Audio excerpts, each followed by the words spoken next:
Hello everyone, I am Arpit and in this video I am going to discuss about the Bangladesh crisis. इसके बारे में हम सबने सुना ही होगा, देख ही रहे हैं हम आजकल वहां पे क्या हो रहा है। वहां की प्राइम मिनिस्टर जो कि अब एक्स प्राइम मिनिस्टर हो गई हैं, वो भाग के उनको इंडिया आना पड़ा। अभी उन्होंने इंडिया में शरण ले रखी है, बट ये नहीं पता कि वो कब तक यहां रहेंगी। अभी ये भी नहीं पता कि बांग्लादेश का क्या हाल होगा। बट हां, हमें यह जरूर पता है कि यह क्यों हुआ है, रीजंस क्या हैं इसके पीछे। गवर्नमेंट ऑफ इंडिया का क्या रिएक्शन रहा है। एस जयशंकर जी ने पार्लियामेंट में एक बहुत ही इलैबोरेट स्पीच देते हुए गवर्नमेंट ऑफ इंडिया का स्टैंड उस पर रखा है, और इंडिया इस समय क्या बेस्ट कर सकता है अपने लोगों को बचाने के लिए एंड मोस्ट इंपॉर्टेंटली अपने देश को बचाने के लिए। जैसा कि अटल बिहारी वाजपेयी कह गए कि you can choose your friends but you can not choose your neighbours, और ये क्राइसिस हमारी नेबरहुड में है। नेबरहुड में क्राइसिस का मतलब सिंपल सिंपल ये है कि वो क्राइसिस हमारे यहां पर भी आ सकता है। बहुत सारे ऐसे विद्वान हैं बांग्लादेश में ही बैठे हुए जो ऐसा कह रहे हैं कि this crisis is going to have a spill over effect. Spill over मतलब कि वो और अगल बगल के देशों में भी जाएगा, यानी कि पूरे रीजन में फैलेगा। रीजन है यहां पे साउथ एशिया। तो इस वीडियो में हम देखेंगे क्या कारण रहा इसका, क्या रिएक्शन है गवर्नमेंट ऑफ इंडिया का इस पे, एंड क्या इसमें हम कर सकते हैं। एंड साथ ही साथ हम इन सब चीजों को देखने से पहले देखेंगे कि बांग्लादेश की हिस्ट्री क्या रही है, बांग्लादेश की पॉलिटिकल हिस्ट्री। क्योंकि बांग्लादेश एक ऐसा देश है जिसको हमने आजाद करवाया है 1971 में। जब आजाद हुआ तो बांग्लादेश वो देश भी बना जिसके साथ हमारी सबसे लंबी लैंड बाउंड्री है। 4096 kilometre of boundary we share with Bangladesh. Bangladesh एक ऐसा देश भी है जिनके साथ हमारे बहुत गहरे कल्चरल रिलेशंस हैं। हिंदूज मुस्लिम्स यहां पे भी हैं, वहां पे भी हैं। ईद, दुर्गा पूजा यहां भी मनाई जाती है, वहां भी मनाई जाती है। मच्छी भात यहां भी खाया जाता है और वहां भी खाया जाता है। इनफैक्ट 1970 1947 से पहले तो हम एक ही थे। तो कल्चरल सिमिलैरिटीज तो बहुत इमेंस रही हैं, और उनकी आजादी में हमारी एक बहुत अहम भूमिका रही। तो इसकी वजह से वो देश हम ये कह सकते हैं कि हमारे एफर्ट्स की वजह से बना। जब 1971 बांग्लादेश लिबरेशन वॉर था, जो कि 3 दिसंबर को शुरू हुआ और 16 दिसंबर को पाकिस्तान ने अपने हथियार डाल दिए थे, Pakistan surrendered and that was one of the biggest surrenders in human history. More than 90,000 soldiers of the Pakistan army surrendered. Bangladesh as a country was formed. Bangladesh के साथ हमारा ट्रेड भी बहुत तेजी से बढ़ता जा रहा है। इंडिया बांग्लादेश की ट्रेड की मिसाल कोविड के दौरान कई सारे देशों में दी गई, क्योंकि कोविड के दौरान हमारा ट्रेड 30 से 40% बढ़ा। हालांकि हम बांग्लादेश के सबसे बड़े ट्रेडिंग पार्टनर नहीं है, वो चाइना है। बट हां, जिस तेजी से हमारा रेट ऑफ ट्रेड बढ़ रहा है, उस तेजी से हम चाइना को सरपास कर सकते हैं। और यह सब हो रहा था शेख हसीना के रहते हुए, जो कि अनफॉर्चुनेटली अब बांग्लादेश की प्राइम मिनिस्टर नहीं रही। उन्होंने रिजाइन कर दिया। ऐसा माना जाता है कि उनको रेजिग्नेशन के लिए भी बहुत ज्यादा टाइम नहीं दिया गया। वो अपने लोगों के लिए कोई मैसेज भी नहीं छोड़ पाई। And she was advised by the military leader chief Waker uz Zaman कि भाई आप यहां से निकल जाओ। साथ ही साथ इनके बेटे ने भी इनको एडवाइस किया, जो कि अमेरिका में रहते हैं, कि अगर आपको अपनी जान बचानी है तो आप निकल जाओ। बट क्वेश्चन यह है कि जान किससे बचानी है। स्टूडेंट प्रोटेस्टर्स जो प्रोटेस्ट कर रहे थे, बट वो क्यों प्रोटेस्ट कर रहे थे ये देखेंगे। साथ ही साथ एक और डीपर क्वेश्चन है कि क्या एक स्टूडेंट प्रोटेस्ट एक देश के प्राइम मिनिस्टर को वहां से भागने पे मजबूर कर सकता है? क्या सिर्फ एक स्टूडेंट प्रोटेस्ट या इसमें कोई और शक्तियां भी इन्वॉल्व है? ये एक ज्यादा बड़ा सवाल है जिसके सवाल अभी मिलना मुश्किल है, बट हां, समय के साथ वो जरूर मिलेंगे। शेख हसीना के बेटे का यह कहना है कि आईएसआई का हाथ है। आईएसआई इंटर सर्विसेज इंटेलिजेंस, जो कि पाकिस्तान की एक एक्सटर्नल इंटेलिजेंस गैदरिंग एजेंसी है। कईयों का यह मानना है कि सीआईए यानी कि अमेरिका की इंटेलिजेंस एजेंसी का इसमें हाथ है, क्योंकि कुछ समय पहले अमेरिका ने यहां पर एक मिलिट्री बेस मांगा था शेख हसीना से और उन्होंने उस चीज के लिए मना कर दिया था। अमेरिका वैसे भी बहुत बड़ा क्रिटिक हो रखा था इस समय बांग्लादेश का, क्योंकि वहां का जो गवर्नेंस स्टाइल था उसके ऊपर काफी क्रिटिसिज्म्स वो पास ऑन कर चुका था। अमेरिका ने यहां तक कह दिया था पिछले साल कि बांग्लादेश में जो free and fair elections promote नहीं करेंगे उनको हम अमेरिकन वीजा नहीं देंगे। और ऐसा माना जा रहा था कि शेख हसीना वहां पे free and fair elections promote नहीं कर रही थी। बट ये सारी स्पेक्यूलेशंस हैं अभी।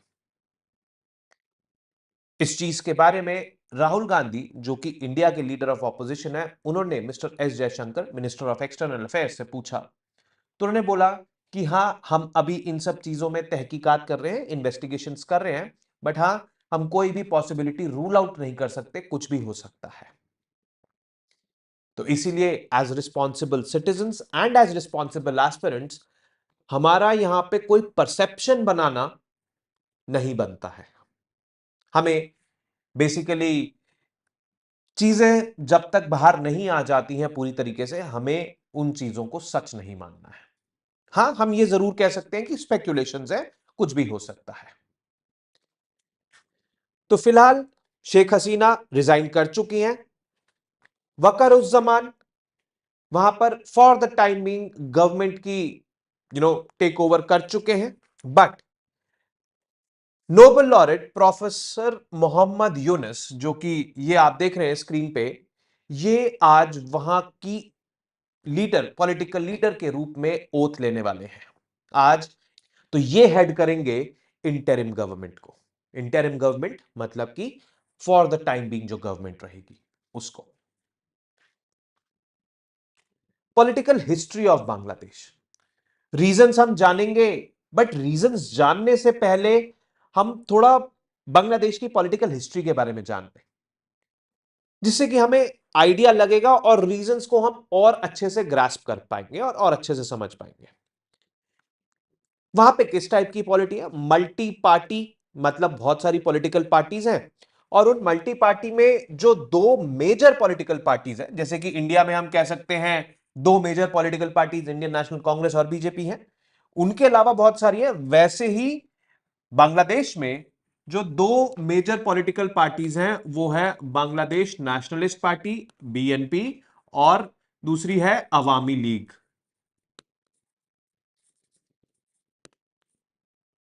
शेख हसीना अवामी लीग की हेड थी और बीएनपी की हेड तो जेल में थी।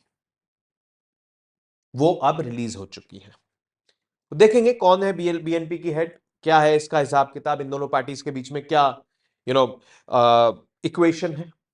बट हाँ, as of now type of polity multi party parliamentary form of government, Westminster type, जो कि इंडिया में है, अडॉप्टेड इन 1992। बस इंडिया में बाई कैमरल लेजिस्लेचर है, यानी कि लोकसभा राज्यसभा दो है, वहां पर यूनिकैमरल है। इंडिया में फेडरल सिस्टम है, वहां पे यूनिटरी सिस्टम है। ऐसा ये डिफरेंस है। Head of the government prime minister, जो कि शेख हसीना थी। Is there a constitution? Yes, 1972 में वो कॉन्स्टिट्यूशन अडॉप्ट हुआ था जैसे ही Bangladesh as a country form हुआ था। बांग्लादेश के फाउंडिंग फादर शेख मुजीबुर रहमान, जो कि शेख हसीना के फादर, एंड ये आते ही इन्होंने कॉन्स्टिट्यूशन को अडॉप्ट किया, जो आज तक 17 बार अमेंड हो चुका है। Has there been military rule in the history? Yes, there has been military rule in the history. ऐसा लगता है कि बांग्लादेश, जो कि पहले ईस्ट पाकिस्तान था, पाकिस्तान में मिलिट्री रूल रहता था, वहीं से इन्होंने ये चीज इनहेरिट कर लिया। बट हाँ, अब तक की हिस्ट्री में, जो कि 50 साल से ऊपर की हो चुकी है लगभग लगभग, 15 साल यानी कि 1975 टू 1990, ये 15 साल Bangladesh was under military rule. तो अब देखते हैं टाइमलाइन, कौन कब बांग्लादेश के ऊपर रूल कर रहा था। 1972 पहली बार इलेक्शंस, शेख मुजीबुर रहमान, जिन्होंने बांग्लादेश लिबरेशन के लिए वॉर भी लड़ी थी, ये अवामी लीग के one of the founding members थे एंड ये बांग्लादेश लिबरेशन के लिए बहुत ज्यादा बड़े फिगर थे, सबसे ज्यादा बड़े फिगर वो यही थे। तो जाहिर सी बात है, जब पहली बार इलेक्शंस हुए इंडिपेंडेंट बांग्लादेश में, तो शेख मुजीबुर रहमान को चुना गया 1972 में। बट ये बहुत लंबे समय तक नहीं रहे। 1975 में इनको असैसिनेट कर दिया गया था, मिड लेवल मिलिट्री पर्सनल्स ने वहां पे इनको असैसिनेट कर दिया था। 1975 में for a very brief period इनके पॉलिटिकल सक्सेसर आए थे, बट इनके पॉलिटिकल सक्सेसर को भी टेक ओवर कर लिया था जिया उर रहमान ने। तो यहां से बेसिकली बांग्लादेश में मिलिट्री रूल स्टार्ट हुआ।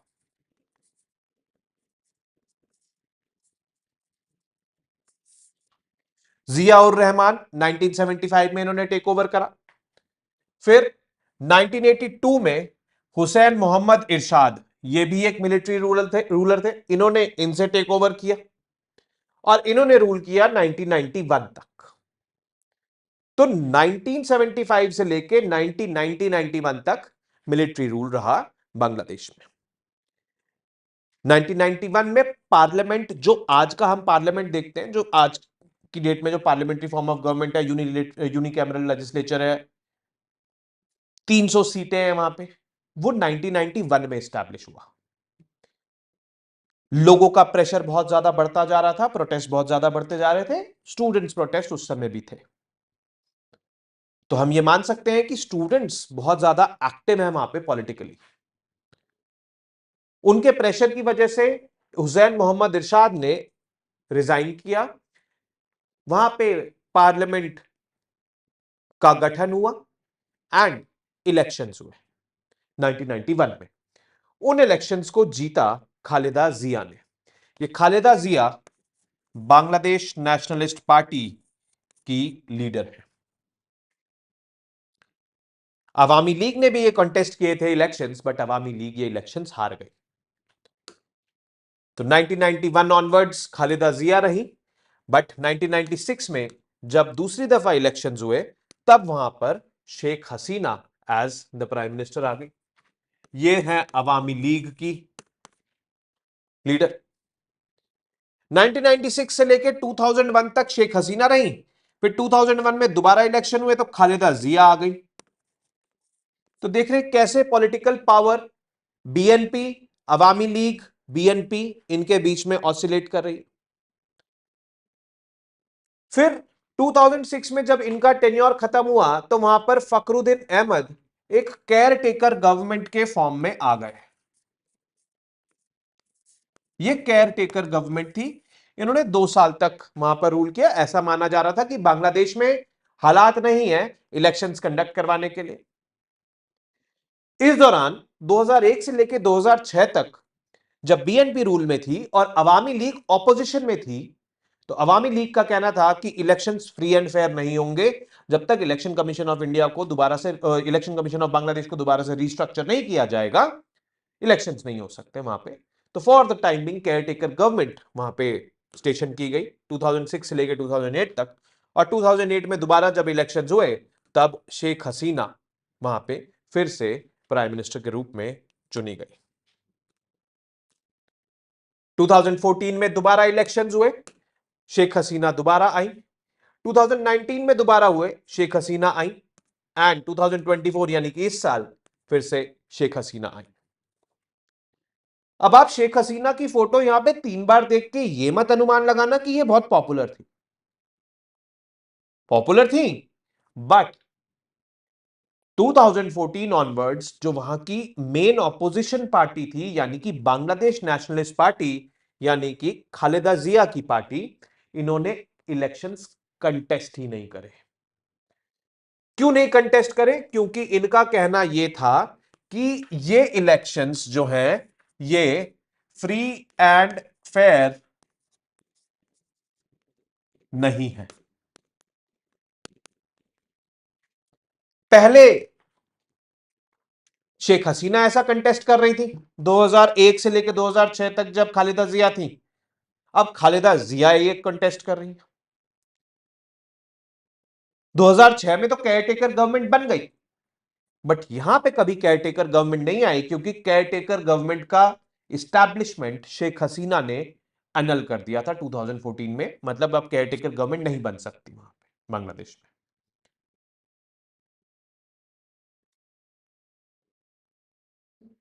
और यह भी एक समझने वाली बात है कि बांग्लादेश नेशनलिस्ट पार्टी जो वहां की मेन ऑपोजिशन पार्टी है वो इलेक्शंस कंटेस्ट नहीं कर रही थी, बट उनके अलावा और जो वहां पर पॉलिटिकल पार्टीज है उन्होंने इलेक्शंस कंटेस्ट किए, बट उन्होंने हैंडफुल ऑफ सीट्स जीती। Majority of the seats Awami league के पास है। 300 सीटों का वहां पे पार्लियामेंट है, तो 240 के आसपास या 230 के आसपास सीट्स अवामी लीग के पास है। 224 सीट्स अवामी लीग के पास है, if I am not wrong. And BNP का यह कहना है कि इलेक्शंस रिग्ड है, इलेक्शंस फ्री एंड फेयर नहीं है, एंड एज अ प्रोटेस्ट उन्होंने इलेक्शंस में कंटेस्ट नहीं किया। फिर 2024 में प्रोफेसर मोहम्मद यूनिस ये आज ओथ लेने वाले हैं वहां पे बांग्लादेश में। तो ये इनकी अब तक की पॉलिटिकल हिस्ट्री रही। अब रीजंस फॉर प्रोटेस्ट, पहला तो रिगिंग ऑफ इलेक्शंस। लोग इससे खफा थे। एक करंट ऑलरेडी था सोसाइटी में, this sentiment was already there कि इलेक्शंस फ्री एंड फेयर नहीं हो रहे। और आखिरी the last nail in the coffin was June 5 को बांग्लादेश के एक हाई कोर्ट ने एक जजमेंट दिया। उस जजमेंट में 30% रिजर्वेशन रिस्टोर कर दिया to the families of freedom fighters who fought in the 1971 Bangladesh liberation war. You heard me right, इन्होंने रिजर्वेशन रिस्टोर कर दिया। रिस्टोर मतलब कि पहले था यह रिजर्वेशन, 2018 में सुप्रीम कोर्ट ने, वहां के बांग्लादेश के सुप्रीम कोर्ट ने यह रिजर्वेशन को खत्म कर दिया था, 30% कोटा को। उस समय भी स्टूडेंट प्रोटेस्ट हुए थे, तो स्टूडेंट प्रोटेस्ट को रिस्पेक्ट करते हुए सुप्रीम कोर्ट ने वहां के इसको खत्म कर दिया था, बट अब यह वापस से रिस्टोर कर दिया बांग्लादेश हाई कोर्ट के एक ऑर्डर ने, जिसकी वजह से स्टूडेंट्स भड़क गए। स्टूडेंट्स, टीचर्स सब स्ट्रीट्स पे थे। अब यहां पर यह भी समझना है कि देखो, ऑलरेडी एक ऐसा माहौल है कि शेख हसीना शेख हसीना शेख हसीना ही है हर जगह। ऑटोक्रेसी आ रही है, अथॉरिटेरियनिज्म आ रहा है, एंड वहां पे इन्होंने रिजर्वेशन रिस्टोर कर दिया उन लोगों के लिए जो फ्रीडम मूवमेंट में थे, उनकी फैमिली मेंबर्स के लिए। और फ्रीडम मूवमेंट में सबसे बड़ी जो पॉलिटिकल पार्टी जो लीड कर रही थी वो अवामी लीग थी, शेख मुजीबुर रहमान। तो लोगों का यह मानना है कि शेख हसीना इस समय गवर्नमेंट में उन लोगों को लेके आना चाह रही है जो अवामी लीग के खासम खास है, ताकि इनका रूल बराबर बना रहे, ये अपने हिसाब से चीजों को करती रहे, और ज्यादा अथॉरिटेरियनिज्म लेके आना चाह रही है वहां पे। तो ये मेन वो था। वहां पे थोड़ा कोटा सिस्टम देख लेते हैं। जैसे इंडिया में गवर्नमेंट जॉब्स बहुत ज्यादा कॉवेटेड है, वैसे ही बांग्लादेश में बहुत ज्यादा कॉवेटेड है। मतलब लोग उसके पीछे बहुत ज्यादा दौड़ते हैं। वहां पे लगभग लगभग 4 लाख ग्रेजुएट्स हर साल पेपर देते हैं, और उसमें से करीब करीब 3,000 लोग इस जॉब्स को पाते। रिजर्वेशन सिस्टम 30% फ्रीडम फाइटर्स के लिए, 10% वुमेन के लिए, 5% मेंबर्स ऑफ ट्राइबल कम्युनिटीज के लिए, and 1% reserve for person with disabilities. ये वहां पर सिस्टम था, रिजर्वेशन सिस्टम। 30% वाला हटा दिया था 2018 में, वापस से रीइंस्टेट कर दिया। तो ये प्रॉब्लम हो गई वहां पे। अब स्टूडेंट प्रोटेस्ट इतने ज्यादा बढ़ गए कि प्राइम मिनिस्टर को वहां से भागना पड़ा। ये थोड़ा सा हजम ना होने वाली बात है। या तो कुछ और भी है इसके पीछे। मिलिट्री, पुलिस फोर्सेस, वो सब भी प्रोटेस्टर्स के साथ हो गए। अब जब मिलिट्री और पुलिस फोर्सेस जो कि प्राइम मिनिस्टर को प्रोटेक्ट करेंगे वो ही प्रोटेस्टर्स की साइड हो गए, तो इसका मतलब कि वो भी नहीं चाहते कि प्राइम मिनिस्टर रहेंगे।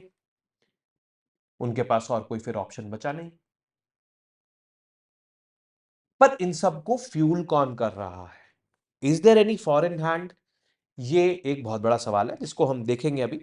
बट उससे पहले देखते हैं what does this mean for India that Sheikh Hasina is now no longer the prime minister of Bangladesh. इसका सीधा सीधा मतलब यह है कि India has lost a trusted partner in the region. जब तक ये थी तब तक हमारा बांग्लादेश के साथ बढ़िया चल रहा था। जब तक ये थी तब तक she was very hard on Islamic hardliners and terrorist groupings. Islamic hardliners, terrorist groupings which were anti-India, which were supported by Pakistan. She did not allow strategic footprint of China to increase in Bangladesh. अब China क्या कर रहा था? China Bangladesh को कई बार, ये Teesta river जाती है यहां से बांग्लादेश, इस पे हमारा और बांग्लादेश का डिस्प्यूट भी है। तीस्ता रिवर के ऊपर बराजेस, डैम्स वगैरह डेवलप करने के लिए कई बार ऑफर दे चुका है। बांग्लादेश मना करे जा रही थी। चाइना ने वहां पर एक पोर्ट डेवलप करा है। इंडिया का वहां पे दो पोर्ट्स पे प्रेजेंस है, चट्टोग्राम एंड मोंगला। चाइना का वहां पे चिटागोंग पोर्ट पे है प्रेजेंस। तो चाइना का स्ट्रेटेजिक फुटप्रिंट बेसिकली बढ़ने नहीं दे रही थी ये तीस्ता नदी है। ठीक है, चट्टोग्राम मोंगला पोर्ट, यहां पे दो पोर्ट्स हैं जहां पे हमारा प्रेजेंस है। She did not allow strategic footprint of China to increase in Bangladesh. Trade between India and Bangladesh increase manifold during her tenure. Trade बहुत ज्यादा बढ़ गया था। ऐसा बोला जाता था कि इंडिया और Bangladesh they are going through a golden patch. और कोविड ईयर्स, जब कोई भी नहीं सोच सकता था कि ट्रेड इस दौरान बढ़ेगा, उस दौरान हमारा और बांग्लादेश का trade, year on year trade करीब करीब 70 to 80% बढ़ा 2 सालों में। एक साल में लगभग लगभग 30 से 40% बढ़ा। Increased atrocities on minorities in Bangladesh. What does this mean for India? मतलब कि अब जब वो आ गई हैं तो वहां पर इस्लामिक हार्डलाइनर्स फैल गए, उनको एक तरीके से शय मिल गई है, पनाह मिल गई है। एंड वो वहां पे जो माइनॉरिटीज है, माइनॉरिटीज मतलब हिंदूज, क्रिश्चियंस, नॉन मुस्लिम्स, उनको अटैक कर रहे हैं। और increased attack on minorities simply means कि वो माइनॉरिटीज वहां से अपनी जान बचाने के लिए इंडिया आएंगे। 1 करोड़ से ज्यादा हिंदूज हैं, 13 million is the Hindu population of Bangladesh. यहां पे हम सिटीजनशिप अमेंडमेंट एक्ट पास कर चुके हैं जिसके तहत हमें minorities of our neighbouring countries, specially Bangladesh, Pakistan और अफगानिस्तान को हमें यहां पे सिटीजनशिप में प्राथमिकता देनी है, प्रेफरेंस देनी है। तो there will be increased pressure on India because these minorities, due to atrocities being committed on them, they can illegally migrate into India. Threats of attacks against India are also increased because, Bangladesh will give a new frontier to the Pakistan based terrorists. And Pakistan means China also, क्योंकि China Pakistan is like मौसेरे भाई। तो ये India के लिए obviously खतरे की घंटी है। We should not neglect this, neither take it lightly. Is there any foreign interference? अब ये सवाल पूछा गया एस जयशंकर से राहुल गांधी द्वारा। तो उन्होंने बोला कि अभी हम अफर्मेटिवली इसके बारे में कुछ नहीं कह सकते, मतलब कंफर्म हम इस बारे में कुछ नहीं कह सकते, बट हाँ, we are investigating about all the possibilities. अब यहां पे कई सारे डॉट्स हैं जो कनेक्ट करने पड़ेंगे, अभी हुए नहीं है बट करने पड़ेंगे। तो इसलिए परसेप्शन, कोई पुख्ता परसेप्शन नहीं बनाना चाहिए, बट हाँ, there can be a possibility of involvement of USA for establishing military base in Bangladesh. इन्होंने रिक्वेस्ट करी थी बांग्लादेश से मिलिट्री बेस एस्टैब्लिश करने के लिए वहां पे, जिसको बांग्लादेश ने मना कर दिया था। क्योंकि ये चाइना के पास एक जगह चाह रहे थे और रशिया के पास भी एक जगह चाह रहे थे। अब इनको ये तो पता था कि इंडिया नहीं देगा, देगा कौन? बांग्लादेश को प्रेशर करो। बांग्लादेश माना नहीं इस चीज के लिए। Sheikh Hasina's tough stand towards Islamic hardliners, which are believed to be supported by Pakistan. तो पाकिस्तान का भी हाथ हो सकता है क्योंकि Sheikh Hasina was giving a tough time to the Islamic hardliners. वो उनकी वहां पे चलने नहीं दे रही थी, टेररिस्ट ऑर्गेनाइजेशंस वगैरह सब शांत बैठी हुई थी। और हसीना, शेख हसीना के जो बेटे हैं, जो यूएस बेस्ड बेटे हैं, वो तो खुल्लम खुल्ला बोल रहे हैं कि इसमें आईएसआई का हाथ है। और चाइना का इन्वॉल्वमेंट भी हो सकता है, उसको भी हम नजरअंदाज नहीं कर सकते। पाकिस्तान है तो चाइना भी हो सकता है, क्योंकि दोनों के रडार पे इंडिया रहता ही है। तो ये चीजें, ये पॉसिबिलिटीज हैं, ये हो सकती है। अब गवर्नमेंट ऑफ इंडिया का क्या व्यू पॉइंट है इस पे, वो क्या कहते हैं? तो एस जयशंकर जी ने पार्लियामेंट में इसके ऊपर एक डिटेल्ड भाषण दिया और उस भाषण में इंडिया ने बोला, वो पहला रिस्पॉन्स था इंडिया का इस क्राइसिस के ऊपर। तो उन्होंने क्लियरली बोला कि इस क्राइसिस के दो रीजंस है। Polarisation due to unfair electoral practices in Bangladesh, मतलब वहां पे जो इलेक्शंस थे वो फ्री एंड फेयर नहीं थे, वो रिग्ड थे। एंड रिजर्वेशन, जो जिसकी वजह से मेन वो हुआ, प्रोटेस्ट वगैरह शुरू हुआ, बट वो ऑलरेडी एक तरीके से भरे बैठे थे इन सब चीजों से। एंड उनका यह कहना है कि हमने शेख हसीना को कॉशन भी किया था इन प्राइवेट, और उनको हम बोल भी रहे थे कि भाई free and fair electoral practices होनी चाहिए, डेमोक्रेसी का असली मतलब यही है। ऐसा एस जयशंकर जी का कहना है। India was in talks with other opposition factions as well in Bangladesh. ऐसा नहीं है कि हमने सारे स्टेक्स अपने अवामी लीग पे लगा रखे थे। डिप्लोमेट रह चुके हैं, इनको पता है कि क्या पॉसिबिलिटीज हैं, क्या हो सकता है, क्या नहीं हो सकता है। तो India was playing safe, India was interacting with other political factions also, including Bangladesh nationalist party, who did not contest the elections. और वहां पे और भी बहुत छोटे मोटे पॉलिटिकल फैक्शंस हैं, हम सबके साथ कांटेक्ट में थे अभी रिसेंट पास्ट में। और यही सब अब पावर में आएंगे तो भाई हम इनके साथ ऑब्वियसली रिलेशंस हमें एस्टैब्लिश करने हैं, क्योंकि नेबरिंग कंट्री। फिर ready to establish talks with the new government, obviously we are ready. हमने फिर उनको ये भी बोला है, जो वहां पे मिलिट्री लीडर आए हैं, उनको ये भी बोला है कि जो हमारी इस्टेब्लिशमेंट्स है बांग्लादेश में, जैसे कि हमारे हाई कमीशंस या फिर सब हाई कमीशंस, इन सब की प्रोटेक्शन। इंडियन पॉपुलेशन जो है वहां पे करीब करीब 19,000 इस समय इंडियन पॉपुलेशन है वहां पे, जिसमें से 9,000 स्टूडेंट्स हैं, उनकी प्रोटेक्शन आपकी जिम्मेदारी है। उन्होंने हमें आश्वासन दिया है कि हाँ भाई हम प्रोटेक्ट करेंगे। फिर हमने सेफ्टी ऑफ माइनॉरिटीज के बारे में भी बात करी है। माइनॉरिटीज वो वहां की माइनॉरिटीज है, वहीं के सिटीजन है वो, बट हमें ये खतरा है कि वो यहां आ सकते हैं, इसलिए हमने उनके बारे में बात करी है। और उन्होंने इसके लिए भी आश्वासन दिया है कि हम माइनॉरिटीज को प्रोटेक्ट करेंगे, डोंट वरी। और मोस्ट इंपॉर्टेंट, एक स्ट्रॉन्ग नेशनल कंसेंसस बनाना है। स्ट्रॉन्ग नेशनल कंसेंसस मतलब कि इंडिया में सारे पॉलिटिकल फैक्शंस एक साथ हो, ऐसा ना हो कि जो रूलिंग पार्टी है उनका जो स्टैंड है उसको क्रिटिसाइज कर रहे हो ऑपोजिशन वाले, जस्ट बिकॉज वो ऑपोजिशन में है। ये समय साथ रहने का है, क्योंकि प्रॉब्लम यह है कि हमारा देश भी प्रॉब्लम में आ सकता है। कुछ लूज कमेंट्स देखने को मिले हैं by the political leaders, and I am sorry to say कि this is not responsible behaviour. आप क्रिटिसाइज कर रहे हैं गवर्नमेंट को, करिए, बट ऐसे समय पे मत करिए जहां पे आपके देश को खतरा है। यह चीज हमें सोचनी, समझनी और सीखनी पड़ेगी, अगर हमें नहीं आती है तो।